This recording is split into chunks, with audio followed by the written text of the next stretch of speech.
পশ্চিমবঙ্গে ভোটার তালিকা নিয়ে বড় আপডেট সামনে এসেছে। নির্বাচন কমিশনের করা এসআইআর বা স্পেশাল ইন্টেন্সিভ রিভিশনের পরে প্রায় ৬০ লক্ষের বেশি ভোটারের নাম আন্ডার অ্যাডজুডিকেশন অবস্থায় রাখা হয়েছে। অর্থাৎ এই সব ভোটারদের নথি এখনও যাচাই চলছে। প্রতিদিন আদালতে জজ সাহেবরা একের পর এক নথি খুঁটিয়ে পরীক্ষা করছেন এবং ধীরে ধীরে এই মামলাগুলোর শুনানি চলছে। অনেকেই জানতে চাইছেন, আমার নাম কি ভোটার লিস্টে আছে নাকি কেটে গেছে অথবা আন্ডার অ্যাডজুডিকেশনে আছে।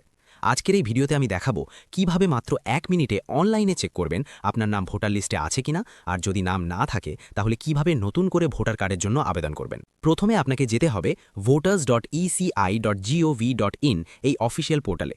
এই পোর্টালের লিঙ্ক এই ভিডিও ডেসক্রিপশনে দেওয়া আছে, সেখানে ক্লিক করে সরাসরি এই পোর্টালের হোম পেজে চলে আসবেন। পোর্টালে ঢোকার পরে প্রথমেই আপনাকে মোবাইল নম্বর এবং ওটিপি দিয়ে লগইন করে নিতে হবে। লগইন করার জন্য এই ফাঁকা ঘরে আপনার মোবাইল নম্বরটা এন্টার করে নেবেন। তারপর নিচে যে ক্যাপচাটি রয়েছে সেটি নিচের এই ফাঁকা ঘরে বসিয়ে নেবেন। তারপর রিকোয়েস্ট ওটিপিতে ক্লিক করে নেবেন।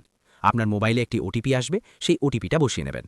লগইন করার পর হোম পেজে আপনি বেশ কিছু অপশন দেখতে পাবেন।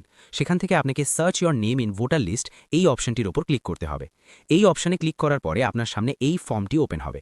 এখানে আপনারা দেখতে পাচ্ছেন কয়েকটি অপশন রয়েছে, যেমন search by EPIC number, search by details, search by mobile number. সবচেয়ে সহজ উপায় হলো এপিক নাম্বার দিয়ে সার্চ করা।